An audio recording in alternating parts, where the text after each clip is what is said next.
दोस्तों नमस्कार। आज हम लेकर उपस्थित हैं फिर से जो हमारी RRB NTPC ALP group D के लिए क्लास चल रही थी भौतिक विज्ञान की, उसके आज हम टॉप 50 एमसीक्यू करेंगे जो पिछले वर्षों में बार बार पूछे हुए प्रश्न हैं और यह प्रश्न सभी आने वाली परीक्षाओं के लिए महत्वपूर्ण होंगे। मुख्यतः यह प्रश्न RRB NTPC ALP group D के पिछले पूछे हुए प्रश्न हैं। तो शुरुआत करते हैं हम प्रश्न नंबर 1 से, और उसके पहले हम एमसीक्यू करने से पहले हम कुछ महत्वपूर्ण तथ्यों पर चर्चा करेंगे और उसके बाद में हम 50 महत्वपूर्ण एमसीक्यू करेंगे जो ग्रुप डी ऑफलाइन परीक्षा 2003 से 14 तक तथ्यात्मक प्रारूप है। इनको देखकर हम एमसीक्यू शुरुआत करेंगे। तो देखते हैं सबसे पहले, और शुरुआत करने से पहले सभी लोग एक बार सेशन को लाइक कर दें और वीडियो को ज़्यादा से ज़्यादा शेयर कर दें, और चैनल को सब्सक्राइब नहीं किया है तो प्लीज़ चैनल को सब्सक्राइब कर लें ताकि यहाँ से आने वाला हर एक वीडियो तुरंत आपके पास पहुँचे। तो शुरुआत करते हैं महत्वपूर्ण तथ्यों से। दिया है आंकड़े संचारण की गति को मापने की इकाई बाइट्स प्रति सेकंड होती है। अगला पॉइंट देखते हैं, शक्ति और ऊर्जा दोनों अदिश राशियां हैं। अगला पॉइंट है हमारा, द्रव्य और ऊर्जा तुल्य हैं, एक को दूसरे के रूप में बदला जा सकता है।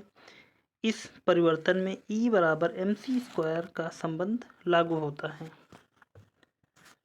आगे देखते हैं, अगला पॉइंट है हमारा, गति का प्रथम समीकरण का सूत्र क्या है? V बराबर U प्लस AT है। अगला पॉइंट देखते हैं, लंबनिक सेकंड दूरी की इकाई है। लंबनिक सेकंड किसकी इकाई है? दूरी की। अगला पॉइंट हमारा, वाहन की गति मापने के लिए स्पीडोमीटर का प्रयोग किया जाता है। अगला पॉइंट, किसी वस्तु का भार ध्रुवों पर अधिकतम तथा मैदानों की अपेक्षा पहाड़ों पर कम होता है। अगला पॉइंट देखते हैं,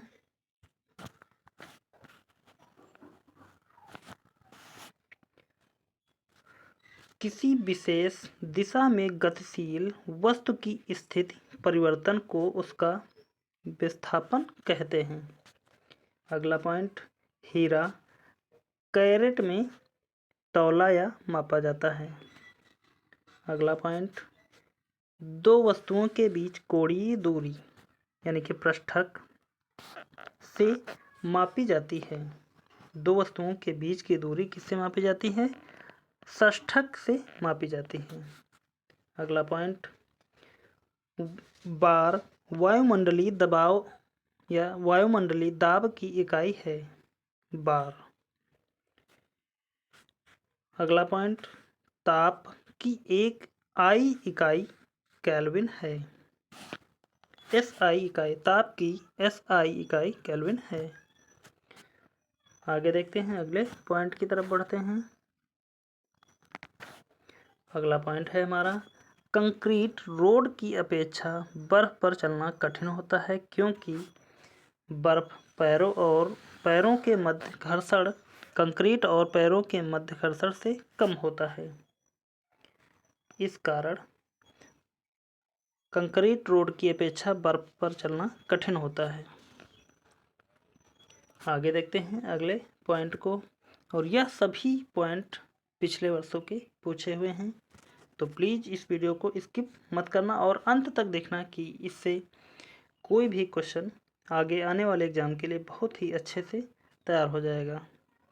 देखते हैं, हीरे का एक कैरेट 200 मिलीग्राम के बराबर होता है। अगला पॉइंट, एक साधारण स्केल की सबसे छोटी माप 1 मिलीमीटर होती है। अगला पॉइंट देखते हैं, कोण की इकाई मात्रक रेडियन होता है, यानी कि रेडियन इकाई को कोण के मापन में उपयोग करते हैं। आगे देखते हैं अगले पॉइंट को।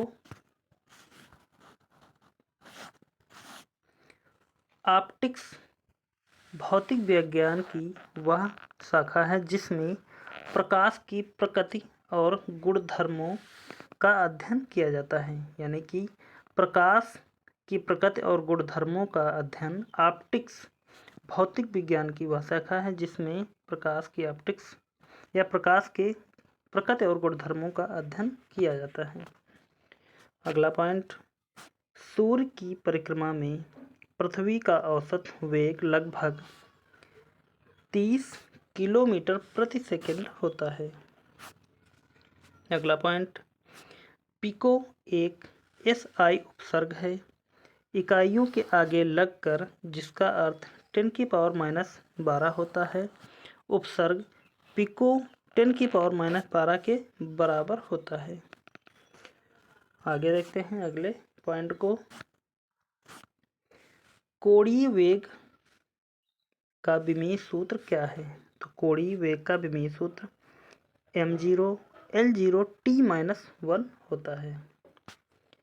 अगला पॉइंट, MKS प्रणाली में त्वरण का मात्रक है, तो मीटर प्रति सेकंड स्क्वायर MKS प्रणाली में त्वरण का मात्रक हो जाएगा। अगला पॉइंट, ज्योति तीव्रता किसका मात्रक है? कैंडेला। ज्योति तीव्रता का मात्रक कैंडेला है। अगला पॉइंट है हमारा ल्यूमेन ज्योति फ्लक्स का मात्रक है। अगला पॉइंट, दो असमान द्रव्यमान समान गतिज ऊर्जा रखते हैं तो भारी द्रव्यमान में अधिक संवेग होगा या होता है। अगला पॉइंट, किसी वस्तु का संवेग p उसके द्रव्यमान m और वेग v के गुणनफल के बराबर होता है, तो हो जाएगा सूत्र हमारा p बराबर mv। आगे देखते हैं अगले पॉइंट की तरफ। अगला पॉइंट है हमारा गति के सूत्र। s बराबर क्या होता है? s बराबर ut प्लस 1/2 at² में s का मतलब वस्तु द्वारा t समय में तय की गई दूरी है। अगला पॉइंट, नितिन सवेरे सवेरे गंगा नदी में स्नान कर रहा था, अचानक वह तैरने लगा। नितिन पानी में तैरता है, यह गति के तृतीय सिद्धांत यानी कि क्रिया प्रतिक्रिया को सत्यापित करता है। आगे देखते हैं अगला पॉइंट, डैश या तोप फायरिंग करने के बाद पीछे धक्का न्यूटन के गति के तीसरे नियम यानी कि क्रिया प्रतिक्रिया के नियम से के अनुसार मारती है। अगला पॉइंट, मैनोमीटर का उपयोग दाब मापने के लिए किया जाता है। अगला पॉइंट, नैनोमीटर का प्रयोग अति अल्प दूरी मापने के लिए किया जाता है। अगला पॉइंट देखते हैं, फ्रीक्वेंसी को मापने की इकाई साइकिल प्रति सेकंड अथवा हर्ट्ज है। आगे देखते हैं, थोड़े से और महत्वपूर्ण तथ्य बचे हैं, बाकी हम 50 MCQ करेंगे। एक फैदम का मान 6 फीट है। अगला पॉइंट, गाइगर गणित का उपयोग विकिरण मापने हेतु किया जाता है। अगला पॉइंट, समय के सूक्ष्म अंतर को सटीक रूप से ऑटोमेटिक क्लॉक मापता है। अगला पॉइंट, दूरी की एक इकाई नॉटिकल मील का प्रयोग नेविगेशन में किया जाता है। अगला पॉइंट, क्रोनोमीटर से समय मापा जाता है। अगले पॉइंट की तरफ बढ़ते हैं।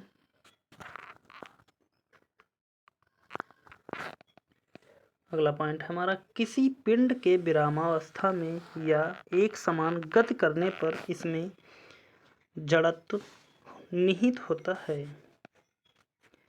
अगला पॉइंट देखते हैं, पराधुनिक गति के मापन के लिए प्रयुक्त इकाई मैक है अथवा देखते हैं मैक है। अगला पॉइंट, आवर्त गति आवधिक गति है। अगला पॉइंट,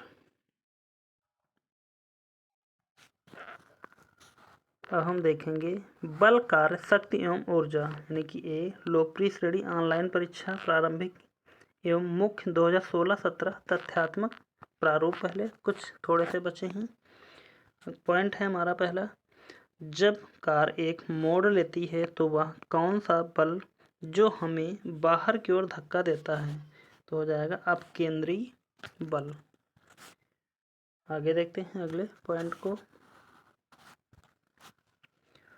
सीधी सड़क पर एक समान त्वरण से चलने वाली कार के लिए क्या सही है? कार का वेग लगातार बदल रहा है। अगला पॉइंट, डेयरियों में दूध से क्रीम अलग करने के लिए इस्तेमाल की जाने वाली प्रक्रिया कौन सी है? तो सही उत्तर हो जाएगा अपकेंद्रीकरण। अगला पॉइंट, रोलर कोस्टर की सवारी में कौन सा बल कार्य करता है? तो हो जाएगा अपकेंद्रीय बल। आगे देखते हैं, अगला पॉइंट हमारा, बल फोर्स की एसआई यूनिट क्या है? तो एसआई बल की एसआई यूनिट है न्यूटन।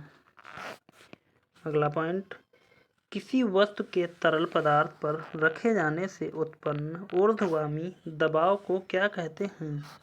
तो हो जाएगा बायंट फोर्स। अगला पॉइंट, घर्षण के उदाहरण हैं फर्श पर धकेला गया, वॉशिंग मशीन, बर्फ में स्लेज का फिसलना एवं व्यक्ति द्वारा स्लाइड से नीचे की ओर फिसलना। यह सभी घर्षण के उदाहरण हैं। आगे देखते हैं,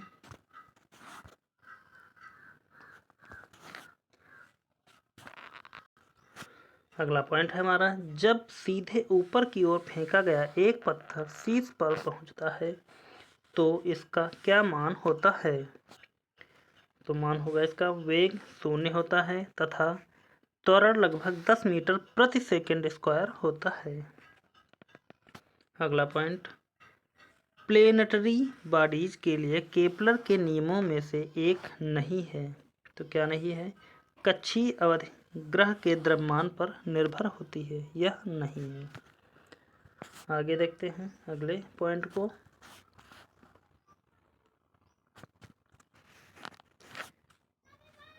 ग्रहों के ग्रह पथों का सामान्य आकार क्या होता है? तो हो जाएगा अंडाकार। अगला पॉइंट, ग्रह, सैटेलाइट, तारा एवं आकाशगंगा गैलेक्सी में से कौन सी वस्तु सूर्य के चारों ओर परिक्रमा करती है? तो हो जाएगा हमारा ग्रह, जैसे कि सूर्य का चक्कर पृथ्वी, मंगल, बुध, बृहस्पति, शनि आदि ग्रह लगाते हैं। तो यह ग्रह, सैटेलाइट या तारा, आकाशगंगा गैलेक्सी में से कौन सी वस्तु सूर्य के चारों ओर परिक्रमा करती है? तो उसमें ग्रह आ जाएंगे। सौर मंडल का हेलियोसेंट्रिक मॉडल सर्वप्रथम किसके द्वारा प्रस्तुत किया गया था? तो इसका सही उत्तर हो जाएगा हमारा लिकोनस या निकोलस कापरनिकस द्वारा। आगे बढ़ते हैं, अगले पॉइंट को देखते हैं, सत्य नहीं है। अगर लिफ्ट तेजी से ऊपर बढ़ रही है तो एक शरीर का प्रत्यक्ष वजन वास्तविक वजन से कम होता है। तो यह सत्य नहीं है कह रहा है, तो क्योंकि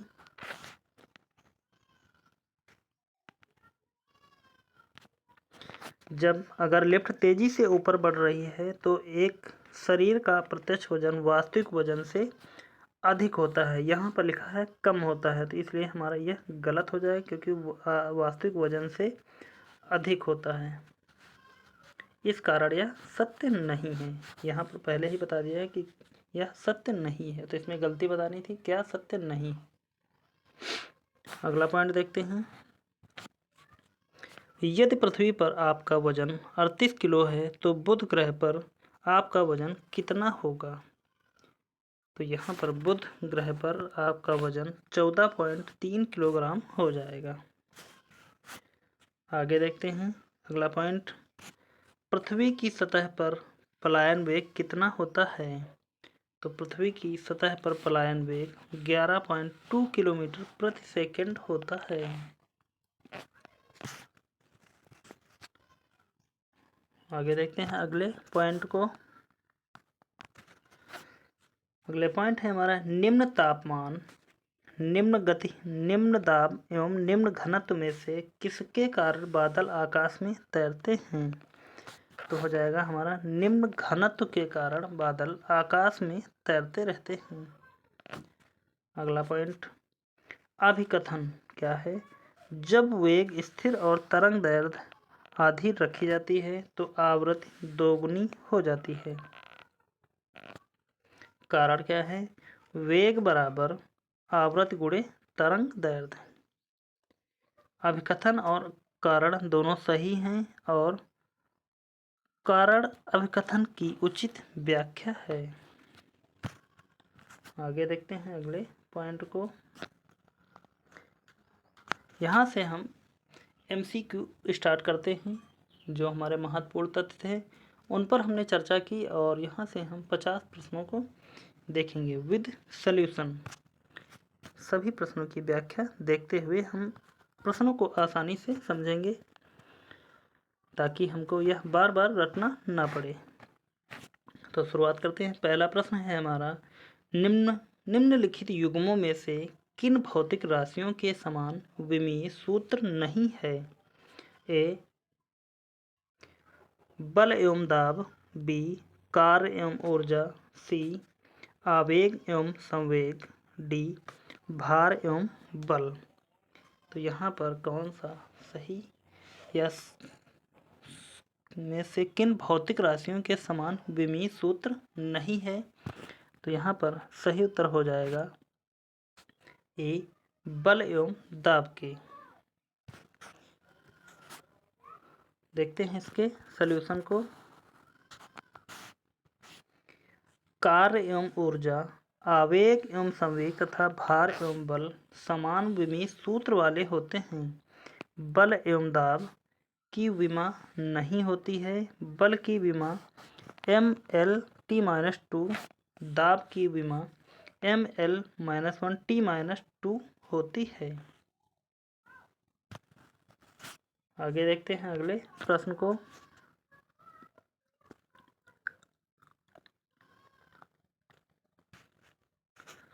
अगला प्रश्न है हमारा, दो वेक्टर जिनका मान अलग है।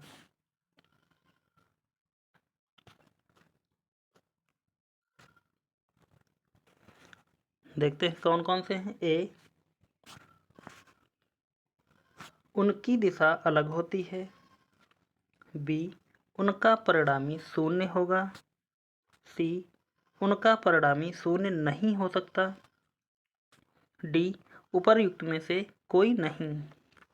तो यहाँ पर सही उत्तर की बात करें तो हो जाएगा हमारा सी उनका परिणामी शून्य नहीं हो सकता।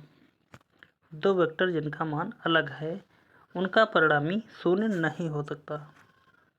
आगे देखते हैं अगले, या इसकी पहले हम व्याख्या देखेंगे उसके बाद में अगले प्रश्न को देखेंगे। दो वेक्टर जिनका मान असमान है उनका परिणामी शून्य हो सकता है। दो समान वेक्टर का परिणामी यदि विपरीत दिशा में है तो शून्य हो सकता है। आगे देखते हैं अगले प्रश्न को।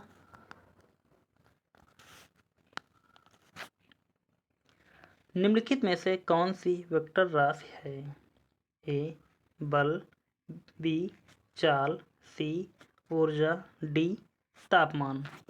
तो यहाँ पर सही उत्तर देखें तो हो जाएगा ए बल। निम्नलिखित में से कौन सी वेक्टर राशि है? तो हो जाएगा हमारा बल। आगे बढ़ते हैं, देखते हैं अगले प्रश्न की तरफ या इसकी व्याख्या को पहले देखेंगे।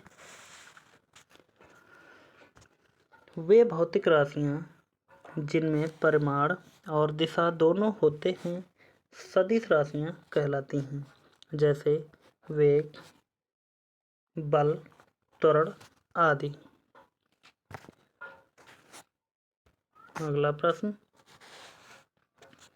सदिश राशि है ए दाब, बी कोणीय संवेग, सी धारा, डी शक्ति। तो यहाँ पर सदिश राशि कौन सी हो जाएगी? आप सभी लोगों को पता होगा कि इसमें से सदिश राशि हमारी कोणीय संवेग है, क्योंकि सदिश राशियों में परिमाण और दिशा दोनों की आवश्यकता पड़ती है। परिमाण और दिशा, और जो अदिश राशियाँ होती हैं, अदिश राशियों में सिर्फ परिमाण की आवश्यकता होती है, दिशा की नहीं। परिमाण की आवश्यकता होती है, दिशा की आवश्यकता नहीं पड़ेगी। आगे बढ़ते हैं, अगले प्रश्न को देखेंगे या इसकी व्याख्या को। सदिश राशि वे राशियां होती हैं जिनमें दिशा एवं परिमाण दोनों होते हैं। कोणीय संवेग एक सदिश राशि है। अगला प्रश्न देखते हैं, निम्नलिखित में से कौन एक सदिश राशि नहीं है? ए संवेग, बी वेग, सी कोणीय वेग, डी द्रव्यमान। तो जैसा कि अभी हमने आपको बताया, आप यहाँ पर हमें कमेंट करके इस ऑप्शन का उत्तर जरूर बताएंगे कि इसमें से कौन सी राशि नहीं है, और हम आपको व्याख्या देते हैं। व्याख्या में तो इसका उत्तर पहले ही मिल गया है। द्रव्यमान अदिश राशि है। द्रव्यमान में केवल परिमाण होता है, दिशा नहीं। वे भौतिक राशियाँ जिनमें परिमाण होता है, दिशा नहीं होती, अदिश राशियाँ कहलाती हैं, जैसे द्रव्यमान, तापमान, समय आदि। वे संवेग व कोणीय वेग सदिश राशियाँ हैं, क्योंकि इनको व्यक्त करने के लिए परिमाण व दिशा दोनों की आवश्यकता होती है।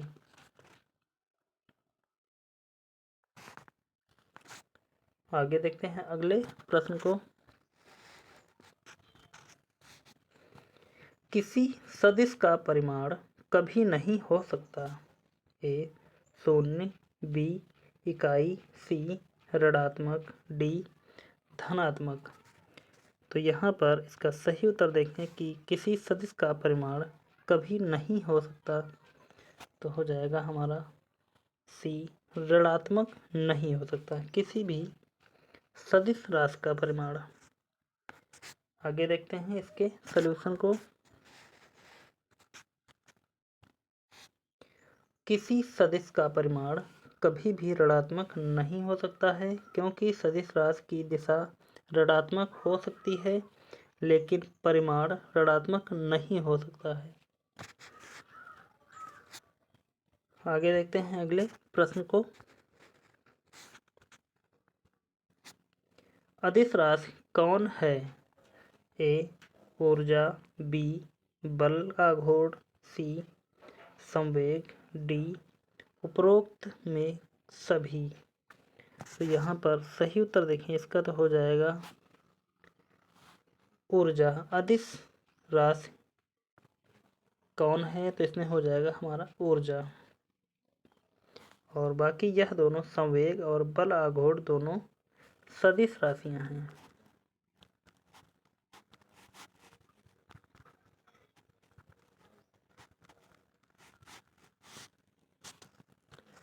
बढ़ते हैं, देखते हैं इसके थोड़ा सा सलूशन को। बल आघूर्ण एवं संवेग सदिश तथा ऊर्जा अदिश राशि होती है, क्योंकि ऊर्जा में केवल परिमाण होता है, दिशा नहीं होती है। अगले प्रश्न की तरफ बढ़ते हैं।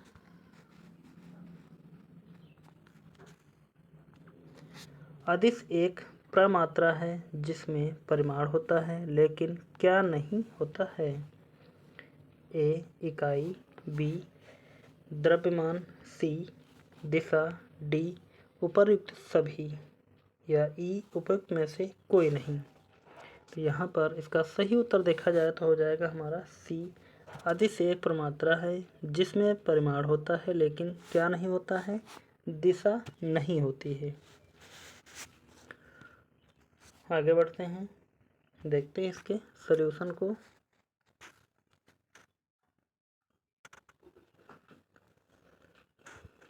तो यह तो अभी हमने बताया ही है, इसमें तो कुछ नहीं अलग है। अगला प्रश्न है हमारा, पृथ्वी वायुमंडल को किस प्रकार पकड़े रहती है? ए गुरुत्वाकर्षण से, बी पृष्ठ तनाव से, सी पृथ्वी का अपवर्तन, डी सूर्य के प्रभाव से। तो यहाँ पर पृथ्वी वायुमंडल को किस प्रकार पकड़े रहती है? तो सही उत्तर हो जाएगा हमारा ए गुरुत्वाकर्षण से।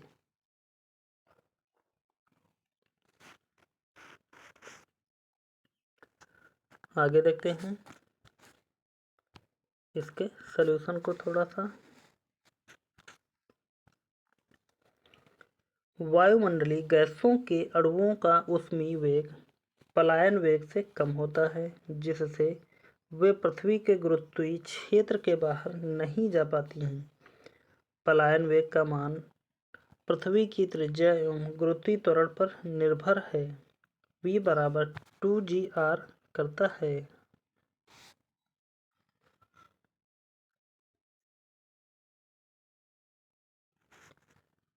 देखते हैं आगे अगले प्रश्न को।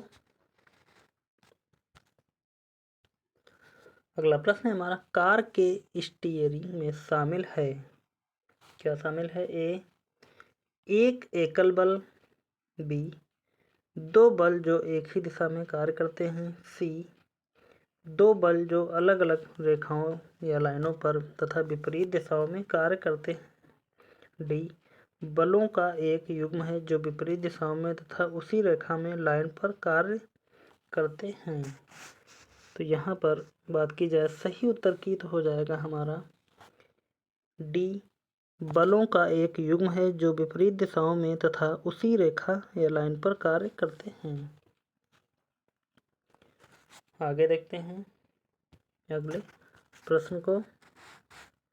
एक लड़के का भार पृथ्वी पर 600 न्यूटन है तो इस चंद्रमा पर भार क्या होगा?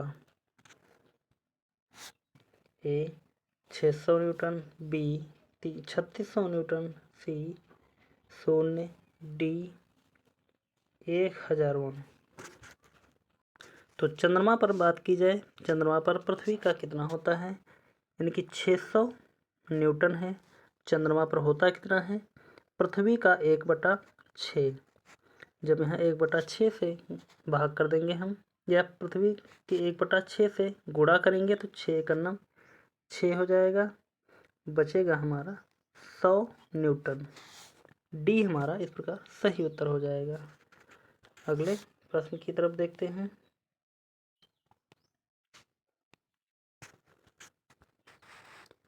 कोई वस्तु अधिकतम भारी या भारशील हो जाती है। ए वायु में, बी जल में, सी हाइड्रोजन में, डी निर्वात में। कोई वस्तु अधिकतम भारशील हो जाती है तो इसका सही उत्तर हो जाएगा हमारा डी निर्वात में। आगे बढ़ते हैं, देखते हैं यहाँ इसके थोड़ा सा सॉल्यूशन को। किसी वस्तु का भार mg होता है, वस्तु पर उत्प्रेक्षण बल कार्य करने की दशा में आभासी भार कम हो जाता है। निर्वात में कोई उत्क्षेपण बल न लगने के कारण भार अधिकतम होता है। आगे देखते हैं अगले पॉइंट को। न्यूटन प्रति किलोग्राम मात्रक है तो यह किसका मात्रक है? ए त्वरण का, बी बल का, सी क्षमता का, डी ऊर्जा का। तो यहाँ पर सही उत्तर की बात करें तो हो जाएगा ए न्यूटन प्रति किलोग्राम मात्रक है त्वरण का।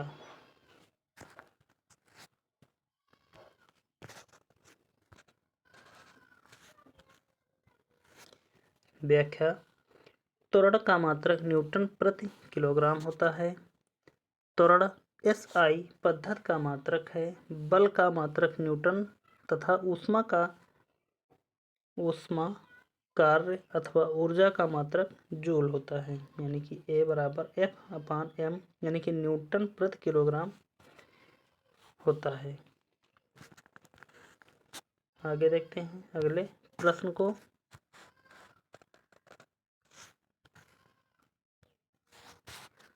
यदि पृथ्वी की त्रिज्या 1% घटा दी जाए तो G पर क्या प्रभाव पड़ेगा? A घटेगा, B बढ़ेगा, C अपवर्तित रहेगा, D पहले घटेगा बाद में बढ़ेगा। तो यहाँ पर सही उत्तर हो जाएगा हमारा B बढ़ेगा। अगले प्रश्न की तरफ बढ़ते हैं। पृथ्वी की सतह पर किसी वस्तु का भार 29.4 न्यूटन है, उसका द्रव्यमान कितना है? A 2 kilogram, B 3 kilogram, C 4 kilogram, D 29.4 kilogram. तो यहाँ पर सही उत्तर देखा जाए इसका तो हो जाएगा 3 किलोग्राम। देखते हैं इसके सॉल्यूशन को। पृथ्वी की सतह पर भार यानी कि W बराबर क्या होता है? mg। अब चूंकि 29.4 बराबर m/9.8 है, यानी कि m का मान हमको चाहिए, तो g का 9.8 हो गया, w का 29.4 है, तो m का जब मान निकालेंगे तो हमारा हो जाएगा 29.4 बटे 9.8, और यह काटकर निकल कर आएगा हमारा 3 किलोग्राम। आगे बढ़ते हैं। अगला प्रश्न है हमारा, एक बल 0.5 किलोग्राम के पिंड में 10 मीटर प्रति सेकंड स्क्वायर का त्वरण उत्पन्न करता है, बल का मान होगा? A Newton, B 12 Newton, C 20 Newton, D 6 Newton. तो यहाँ पर सही उत्तर देखिए तो हो जाएगा हमारा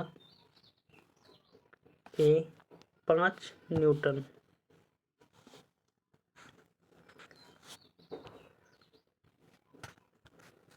व्याख्या देखते हैं। न्यूटन के गति के द्वितीय नियम के अनुसार अगर देखें F बराबर ma, तो m यहाँ पर कितना है 0.5, a कितना है 10, तो दोनों के आपस में गुणा करेंगे तो हमारा आ जाएगा 10 बचे 50, और पॉइंट उठाकर बीच में लगा देंगे तो हमारा निकल कर आएगा 5 न्यूटन। आगे देखते हैं अगले प्रश्न की तरफ। एक गेंद ऊंचाई h पर विराम की स्थिति से फर्श पर गिरती है तो ऊंचाई h/4 तक वापस उछल जाती है। गेंद तथा फर्श के बीच प्रत्यावस्थान गुणांक है?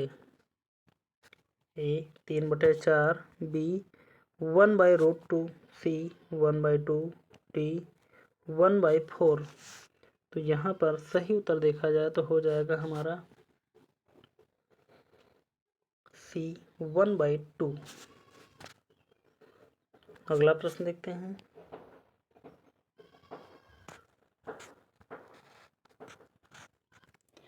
अगला प्रश्न है हमारा, एक एलिवेटर जिसका वजन 600 किलोग्राम है 4.9 मीटर प्रति सेकंड स्क्वायर के त्वरण से एक केबल द्वारा ऊपर की ओर खींचा जाता है, केबल का तनाव लगभग है?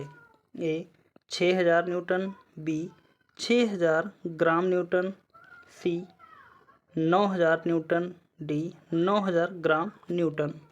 तो इसका सही उत्तर देखें, यहाँ पर हमारा हो जाएगा सी 9000 न्यूटन। देखते हैं इसकी व्याख्या को जरा सा। एलिवेटर पर दो बल्ब कार्यरत हैं। नंबर 1, एलिवेटर का भार नीचे की ओर। नंबर 2, केबल का तनाव ऊपर की ओर।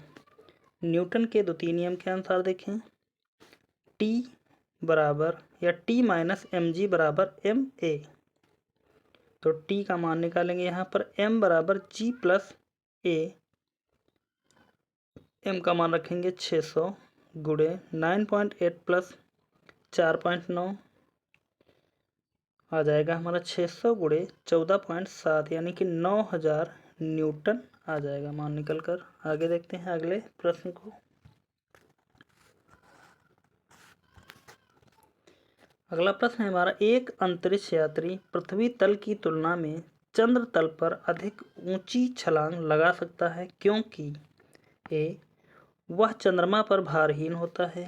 बी, चंद्रमा पर कोई वातावरण नहीं है। सी, चंद्र तल पर गुरुत्वाकर्षण बल पृथ्वी तल की तुलना में अत्यल्प है।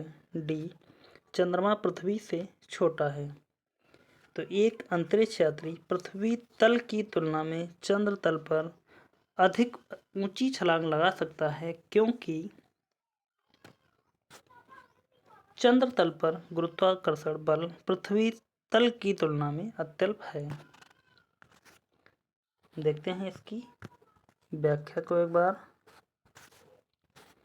एक अंतरिक्ष यात्री पृथ्वी तल की तुलना में चंद्र तल पर अधिक ऊंची छलांग लगा सकता है क्योंकि चंद्र तल पर गुरुत्वाकर्षण बल जी पृथ्वी की तुलना में अत्यल्प है।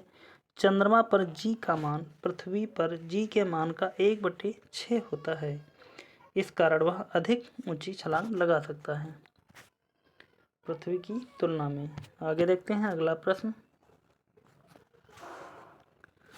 चंद्रमा की सतह पर ए, चंद्रमान और द्रव्यमान और भार कम हो जाता है। बी, द्रव्यमान स्थिर रहता है और केवल भार कम हो जाता है। सी, केवल द्रव्यमान कम होता है। डी, द्रव्यमान और भार दोनों अपरिवर्तित रहते हैं। तो यहाँ पर सही उत्तर देखा जाए इसका तो हो जाएगा हमारे पास बी, द्रव्यमान स्थिर रहता है, केवल भार कम हो जाता है। देखते हैं इसकी व्याख्या को। द्रव्यमान तथा निरपेक्ष होता है अर्थात द्रव्यमान सर्वत्र समान होता है।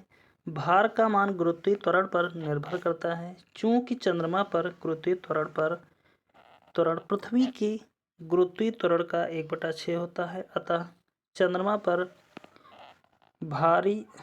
पर भार भी पृथ्वी पर के भार का 1/6 होगा। अगला प्रश्न देखते हैं। 2 किलोग्राम तथा 4 किलोग्राम के दो पिंड क्रमशः ए और बी हैं। 100 मीटर की ऊंचाई से ये पिंड एक साथ गिराए जाते हैं। ए, धरातल पर बी से पहले पहुंचेगा। बी, धरातल पर ए से पहले पहुंचेगा। बी, सी, ए और बी दोनों एक साथ पृथ्वी पर पहुंचेंगे। डी, इनमें से कोई नहीं। तो यहाँ पर सही उत्तर देखें इसका तो हो जाएगा हमारे पास सी, ए और बी दोनों एक साथ पृथ्वी पर पहुंचेंगे। देखते हैं इसकी व्याख्या को। निर्वात में गिराए गए पिंड का वेग द्रव्यमान पर निर्भर नहीं करता है, बल्कि पिंड मुक्त वेग से गिरता है। पृथ्वी प्रत्येक वस्तु को अपने केंद्र की ओर आकर्षित करती है। इसी आकर्षण के कारण मुक्त रूप से गिरने वाली वस्तु एक नियत त्वरण उत्पन्न होता है तथा यह सभी वस्तुओं के लिए समान होता है। इसे गुरुत्वीय त्वरण जी कहते हैं। आगे देखते हैं अगले प्रश्न की तरफ। अगला प्रश्न है हमारा, किसी वस्तु का भार पृथ्वी की सतह पर W न्यूटन है। उसका भार पृथ्वी की त्रिज्या की आधी के बराबर ऊंचाई पर होगा। ए, W/2, B 2W/3, C 4W/9, D W/4। तो यहाँ पर सही उत्तर देखें तो हो जाएगा हमारा C 4W/9। अगला प्रश्न, एक कण को ऊपर की ओर 39.2 मीटर प्रति सेकंड की गति से फेंका जाता है। ऊपरी दिशा में जाने वाले समय की गणना कीजिए। ए 3 सेकंड, बी 4 सेकंड, सी 3.75 सेकंड, डी 4.75 सेकंड। तो यहाँ पर सही इसका उत्तर हो जाएगा बी 4 सेकंड। अगला प्रश्न, एक पिंड को एक मीनार से शून्य वेग के साथ नीचे गिराया जाता है। 4 सेकंड बाद वह धरातल पर पहुंचता है तो मीनार की ऊंचाई होगी लगभग ए 80 मीटर, बी 20 मीटर, सी 160 मीटर, डी 40 मीटर। तो यहाँ पर इसका सही उत्तर हो जाएगा ए 80 मीटर। आगे देखते हैं अगले प्रश्न को।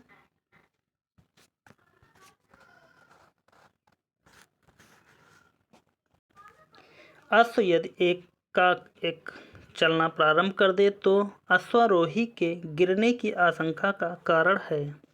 ए जड़त्वाघूर्ण, बी द्रव्यमान का संरक्षण नियम, सी विश्राम जड़त्व, डी गति का तीसरा नियम। तो यहाँ पर सही का उत्तर हो जाएगा हमारे पास सी विश्राम का जड़त्व। अश्व यदि एकाएक चलना प्रारंभ कर दे तो अश्वारोही के गिरने की आशंका का कारण है विश्राम का जड़त्व। देखते हैं इसकी व्याख्या को। अश्व यदि एकाएक चलना प्रारंभ कर दे तो अश्वारोही के गिरने की आशंका का कारण विश्राम जड़त्व होता है, क्योंकि एकाएक चलने के कारण अश्वारोही के शरीर के ऊपर का भाग जो स्वतंत्र है पीछे गिर सकता है, क्योंकि अश्वारोही के शरीर का ऊर्ध्व भाग विराम के जड़त्व के कारण विराम अवस्था में बना रहना चाहता है। आगे देखते हैं अगले प्रश्न को। यदि किसी गेंद को ऊर्ध्वाधर रूप से ऊपर फेंका जाए तो गुरुत्वीय त्वरण ए गेंद की गति के विपरीत दिशा में होगा, बी गेंद की गति की दिशा में होगा, सी जैसे जैसे गेंद नीचे आती है त्वरण में वृद्धि होती है, डी उच्चतम बिंदु पर शून्य हो जाता है। तो यहाँ पर इसका सही उत्तर हो जाएगा ए गेंद की गति की विपरीत दिशा में होगा। अगला प्रश्न,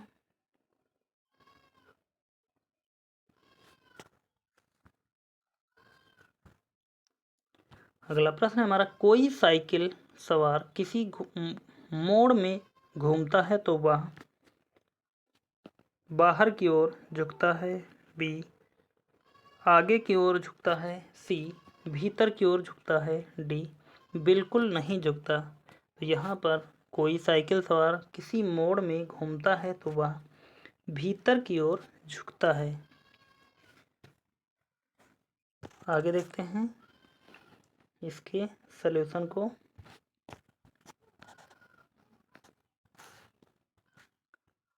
यदि कोई साइकिल सवार किसी मोड़ में घूमता है तो वह भीतर की ओर झुकता है तथा अपनी गति कम कर लेता है, जिससे वह अपकेंद्रीय बल से अपने भार को संतुलित कर सके और गिरने से बच सके। अपकेंद्रीय बल की यानी कि mv² बाई r के बराबर होता है, जहाँ पर m द्रव्यमान, v वेग और r त्रिज्या है। अगला देखते हैं अगला प्रश्न हमारा,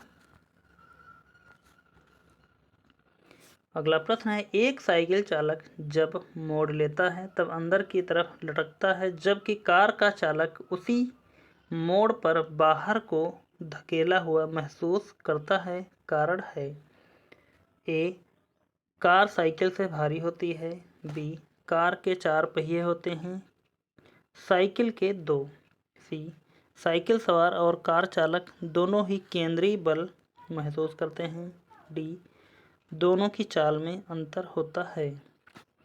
तो यहाँ पर इसका सही उत्तर देखें कि जब एक साइकिल चालक मोड़ लेता है तो वह अंदर की ओर लटकता है, जबकि कार का चालक उसी मोड़ पर बाहर की ओर धकेला हुआ महसूस करता है।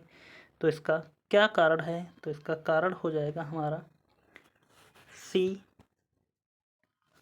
साइकिल सवार और कार का चालक दोनों ही केंद्रीय बल महसूस करते हैं, इस कारण। देखते हैं इसकी व्याख्या को एक बार विस्तार पूर्वक।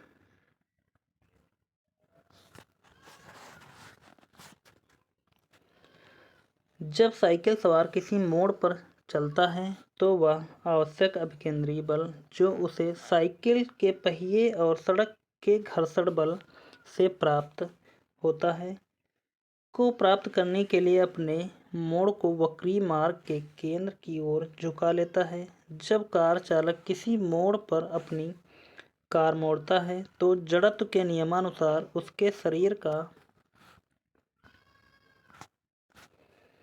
निचला हिस्सा जो गाड़ी के संपर्क में रहता है मुड़ जाता है, लेकिन शरीर का ऊपरी हिस्सा सीधे चलना चाहता है। इसी कारण वह बाहर की ओर धकेला हुआ महसूस करता है। आगे देखते हैं अगले प्रश्न को। अगला प्रश्न है हमारा, वॉशिंग मशीन की कार्यप्रणाली निम्नलिखित सिद्धांत पर आधारित है। ए, अपकेंद्रण, बी, अपोहन, सी, विलोम प्रसारण, डी, विसरण। तो यहाँ पर इसका सही उत्तर देखें कि वॉशिंग मशीन किस प्रणाली पर कार्य करती है। तो हो जाएगा हमारा ए, अपकेंद्रण बल पर कार्य करती है। देखते हैं इसके सॉल्यूशन को।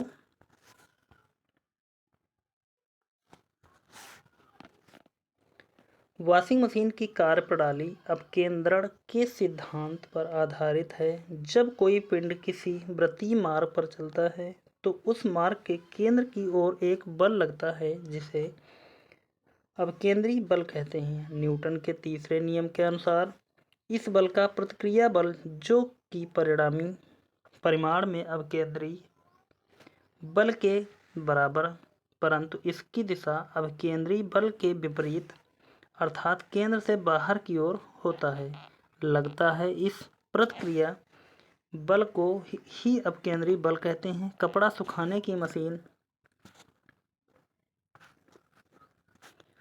दूध से मक्खन निकालने की मशीन आदि अपकेंद्री बल के सिद्धांत पर कार्य करती हैं। आगे देखते हैं अगले प्रश्न को। शून्य में स्वतंत्र रूप से गिरने वाली वस्तुओं की का ए, समान गति होती है, बी, समान वेग होता है, सी, समान त्वरण होता है, डी, समान बल होता है। तो यहाँ पर सही इसका उत्तर देखें तो हो जाएगा सी, समान त्वरण होता है। आगे देखते हैं इसकी व्याख्या को थोड़ा सा। शून्य में स्वतंत्र रूप से गिरने वाली वस्तुओं का त्वरण समान होता है क्योंकि यह गति गुरुत्वीय त्वरण जी के अधीन होती है। आगे देखते हैं अगले प्रश्न को। क्रिकेट का खिलाड़ी तेजी से आती हुई बॉल को क्यों अपने हाथ को पीछे खींच कर पकड़ता है।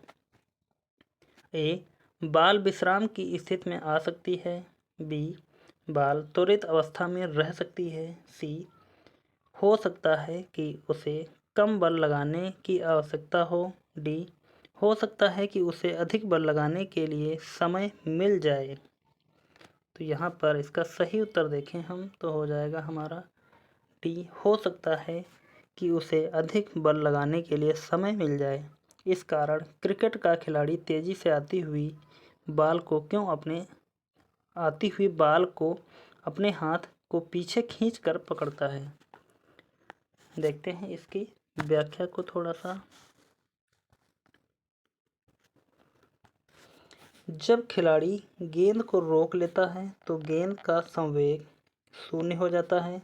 संवेग परिवर्तन के लिए खिलाड़ी गेंद को जितने अधिक समय में रोकेगा, आवेग देने के लिए उतना ही बल लगाना पड़ेगा। इसलिए वह गेंद को अंगुलियों के बीच आते ही अपना हाथ पीछे की ओर खींचता है, जिससे कि वह गेंद पर अधिक समय तक बल लगा सके।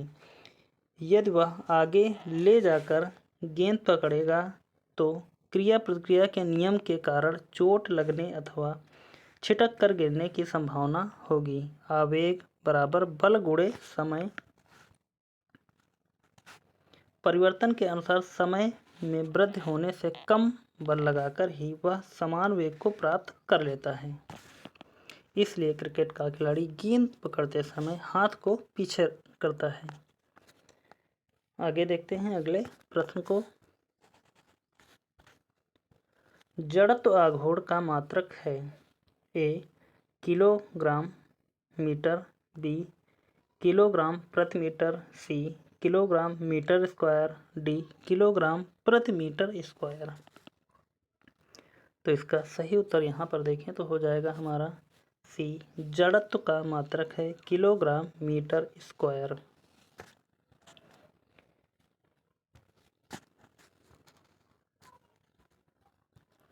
दिया है जड़त्व आघूर्ण SI मात्रक किलोग्राम मीटर स्क्वायर होता है। यह पिंड के द्रव्यमान तथा घूर्णन अक्ष के वर्ग के बराबर होता है। आगे देखते हैं अगले प्रश्न को। 1 ग्राम और 4 ग्राम द्रव्यमान की दो वस्तुएं एक ही गतिज ऊर्जा से गति कर रही हैं। उनके रेखीय वेग के परिमाण का अनुपात होगा। A 4:1, B √2:1, C √2:1, D 1:16। तो यहाँ पर सही उसका उत्तर देखें तो हो जाएगा हमारा 2:1। आगे देखते हैं अगले प्रश्न की तरफ।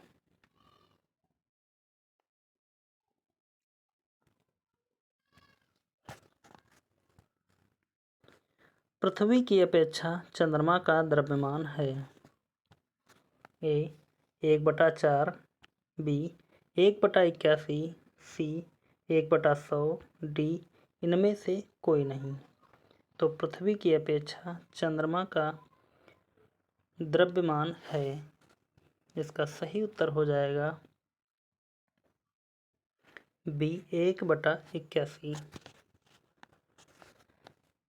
देखते हैं इसकी व्याख्या को जरा। चंद्रमा का द्रव्यमान पृथ्वी के द्रव्यमान का 1/81वां भाग है, लेकिन किसी वस्तु को चंद्रमा से पृथ्वी पर लाने पर द्रव्यमान में कोई परिवर्तन नहीं होता है, जबकि पृथ्वी पर भार का 6 गुना बढ़ जाता है। आगे देखते हैं इसका अगला प्रश्न। जब 2 किलोग्राम वाले द्रव्यमान पर 5 न्यूटन बल लगाया जाता है तो उत्पन्न होने वाला त्वरण होगा। A 2.5 मीटर पर सेकंड स्क्वायर, B 2.5 मीटर पर सेकंड, C 25 मीटर प्रति सेकंड, D 25 मीटर प्रति सेकंड स्क्वायर। तो यहाँ पर देखते हैं इसके थोड़ा सा पहले सॉल्यूशन को, बाद में हम इसका उत्तर लगाएंगे। व्याख्या में देखते हैं त्वरण बराबर क्या होता है, बल बटे द्रव्यमान। और बल कितना है हमारा 5, द्रव्यमान कितना है 2, तो 2.5 मीटर प्रति सेकंड स्क्वायर। अर्थात जब 2 किलोग्राम वाले द्रव्यमान पर 5 न्यूटन बल लगाया जाता है तो उत्पन्न होने वाला त्वरण हमारा 2.5 मीटर प्रति सेकंड स्क्वायर होगा। यहाँ पर इस प्रकार हम इसका सही उत्तर लगा लेंगे 2.5 मीटर प्रति सेकंड स्क्वायर। अगला प्रश्न देखते हैं। 20 न्यूटन का बल 4 किलोग्राम के पिंड पर कार्य करता है तो उसमें उत्पन्न त्वरण होगा। ए 30 मीटर प्रति सेकंड स्क्वायर, बी 5 मीटर प्रति सेकंड स्क्वायर, सी 10 मीटर प्रति सेकंड स्क्वायर, डी इनमें से कोई नहीं। तो देखते हैं यहाँ पर इसके सॉल्यूशन को पहले हम, ताकि आसानी से समझ सकें। चूँकि बल बराबर क्या होता है, द्रव्यमान गुणे त्वरण, यानी कि सूत्र क्या होगा, F बराबर m इंटू ए का मान हमको निकालना है तो F अपान ए निकल कर आ जाएगा। F का मान कितना है 20 न्यूटन, m का मान कितना है 4 किलोग्राम, यानी कि 4 का नम 4, 4 पंचे 20 आ जाएगा। तो यहाँ 5 मीटर प्रति सेकंड स्क्वायर। तो इसका सही उत्तर यहाँ पर हम लगा देंगे 5 मीटर प्रति सेकंड स्क्वायर। आगे देखते हैं अगले प्रश्न को। 50 किलोग्राम वजन का एक लड़का मीटर प्रति सेकंड स्क्वायर के त्वरण से नीचे जाती हुई एक लिफ्ट में खड़ा है। लड़के का आभासी भार है ए 50/9.8 न्यूटन, बी 50 × 9.8 न्यूटन, सी 50 न्यूटन, डी 0 न्यूटन। देखते हैं इसके सॉल्यूशन को। यहाँ पर m बराबर कितना है 50 किलोग्राम, g बराबर कितना है 9.8 मीटर, a बराबर कितना है 9.8 मीटर प्रति second square. mg minus r बराबर क्या हो जाएगा ma, यानी कि r जब निकालेंगे तो हमारा आ जाएगा mg माइनस ma। m दोनों में कॉमन मिल जाएगा तो हम बाहर करेंगे और g माइनस a हो जाएगा। 50 माइनस 9.8 माइनस 9.8, तो यहाँ पर 0 आएगा। इस कारण 50 की 0 से जब गुणा करेंगे तो हमारा 0 न्यूटन हो जाएगा। यहाँ पर इसका सही उत्तर लगा लेंगे हम 0 न्यूटन। आगे देखते हैं अगले प्रश्न को।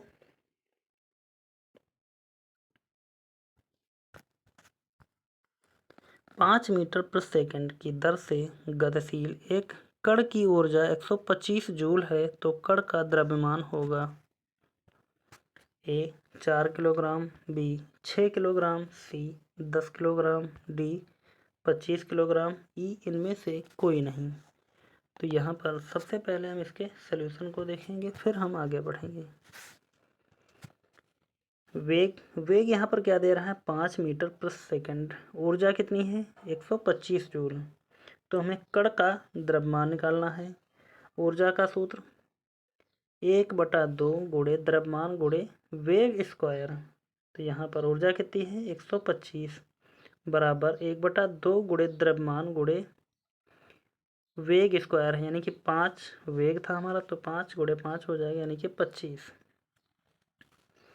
तो 125 बराबर 25/2 गुणे द्रव्यमान, 2 को 125 से गुणा करेंगे यानी कि इधर लेकर आएंगे जब,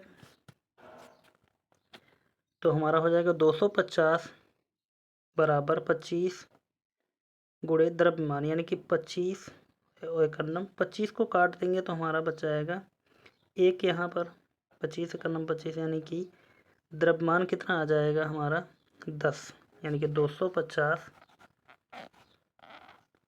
बटे 25 बराबर कितना है द्रव्यमान 25 25, इस प्रकार हमारा आ जाएगा 10 निकल कर। तो यहाँ पर इसका सही उत्तर हम लगा लेंगे 10, यानी कि सी ऑप्शन सही हो जाएगा। अगला प्रश्न देखते हैं। यदि एक गोले को लुढ़काया जाए तो उसकी घूर्णन ऊर्जा का उसकी संपूर्ण गतिज ऊर्जा से अनुपात निम्नलिखित होगा ए 7:10, बी 2:5, सी 10:7, डी 2:7। तो यहाँ पर इसका सही उत्तर देखें तो हो जाएगा, व्याख्या में देखते हैं सबसे पहले, सॉरी इसकी व्याख्या नहीं, तो इसका सही उत्तर बताते हैं हम आपको कि क्या हो जाएगा।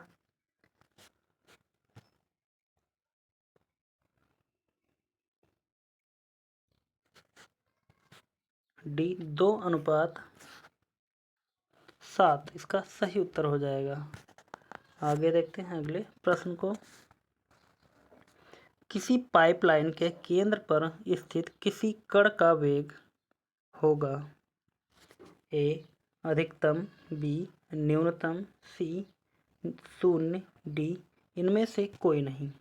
तो यहाँ पर इसका सही उत्तर देखें तो हो जाएगा हमारे पास ए अधिकतम। किसी पाइपलाइन के केंद्र पर स्थित किसी कण का वेग होगा अधिकतम। देखते हैं इसकी व्याख्या को।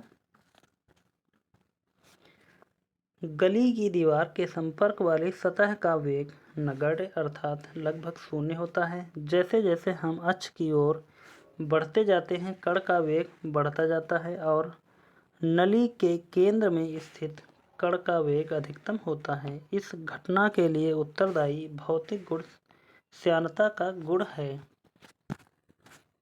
अगला प्रश्न देखते हैं। एक घूमते हुए शैफ्ट से धागे से बंधी हुई एक गेंद एक समान गति पर घूमती है। शैफ्ट को अचानक रोकने पर गेंद के डैश कोणीय वेग के साथ धागा शैफ्ट के चारों तरफ लिपटना आरंभ कर देता है।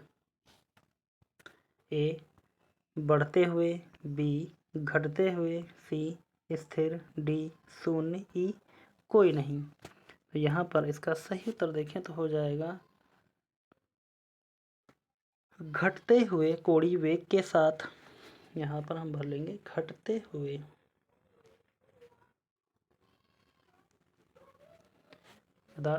के साथ धागा शैफ्ट के चारों तरफ लिपटना आरंभ कर देगा। देखते हैं एक बार इसके सलूशन को। वृत्ताकार मार्ग पर गतिशील कण को वृत्त के केंद्र से मिलाने वाली रेखा 1 सेकंड में जितने कोण से घूम जाती है उसे कोण का कण कोणीय वेग कहते हैं। शैफ्ट को अचानक रोकने पर गेंद के घटते हुए कोणीय वेग के साथ धागा शैफ्ट के चारों ओर लिपटना आरंभ कर देता है। अगला पॉइंट। 20 किलोग्राम की वस्तु को जमीन से 1 मीटर ऊपर उठाए रखने में किया गया कार्य है। ए 0 जूल, बी 20 जूल, सी 200 जूल, डी इनमें से कोई नहीं। यहाँ पर इसका सही उत्तर देखें तो हो जाएगा ए 0 जूल। अगला प्रश्न।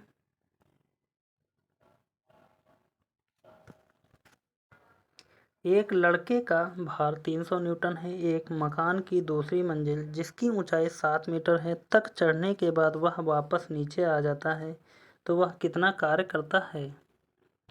ए 2100 जूल, बी 1000 जूल, सी 0 जूल, डी 1200 जूल। तो यहाँ पर सही उत्तर हो जाएगा 0। देखते हैं इसके सलूशन को। चूंकि लड़के द्वारा किया गया विस्थापन 0 है अतः उसके द्वारा किया गया कार्य 0 होगा। अगला प्रश्न देखते हैं।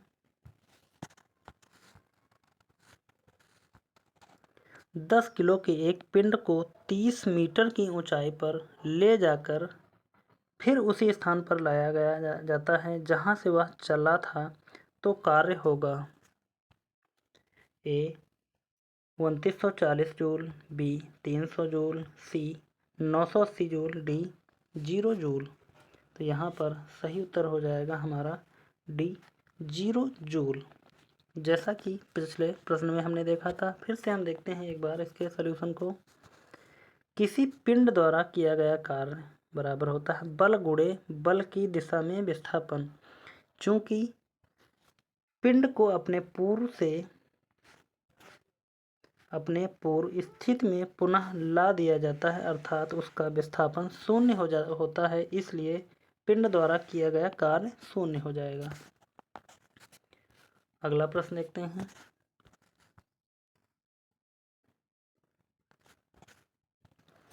एक उड़ते हुए चक्के की प्रति से घूर्णन किससे मापी जाती है। ए बैरोमीटर से, बी एनीमोमीटर से, सी हाइग्रोमीटर से, डी स्ट्रोबोस्कोप से। तो यहाँ पर इसका सही उत्तर देखें तो हो जाएगा डी स्ट्रोबोमीटर से। देखते हैं इसकी व्याख्या को। एक उड़ते हुए चक्के की प्रति सेकंड घूर्णन स्ट्रोबोस्कोप द्वारा मापी जाती है। बैरोमीटर द्वारा वायुमंडलीय दाब, एनीमोमीटर द्वारा वायु का वेग तथा हाइग्रोमीटर द्वारा वायुमंडल की आर्द्रता मापी जाती है। अगला प्रश्न देखते हैं। एक फ्लाई व्हील एक समान कोणीय त्वरण के साथ घूमता है। इसके कोणीय वेग में 10 सेकंड में 20 रेडियन से 40 रेडियन की वृद्धि हो जाती है। इस अवधि में कितनी बार घूमता है? ए 150 बार, बी 80 बार, सी 100, डी 120 बार। तो यहाँ पर इसका सही उत्तर देखें तो हो जाएगा हमारा ए 150 बार। तो यहाँ पर 50 प्रश्नों की श्रृंखला आज यहीं पर कंप्लीट होती है। आपको यह वीडियो कैसा लगा या क्लास कैसी लगी, आप हमें कमेंट में कमेंट करके ज़रूर बताएं, और जहाँ कहीं त्रुटि हो आप हमें कमेंट करके बता सकते हैं। हम आपके कमेंट का इंतज़ार करते हैं और उम्मीद करता हूँ कि आप सभी लोगों को वीडियो अच्छा लगा होगा। और यदि अच्छा लगा है तो प्लीज़ आप लोग वीडियो को एक बार लाइक कर दें। चैनल को सब्सक्राइब नहीं किया है तो प्लीज़ आप सभी लोग चैनल को सब्सक्राइब कर लें और ज़्यादा से ज़्यादा इस क्लास को शेयर कर दें। तो मिलते हैं फिर अगली वीडियो में या अगली क्लास में। तब तक के लिए धन्यवाद। जय हिंद।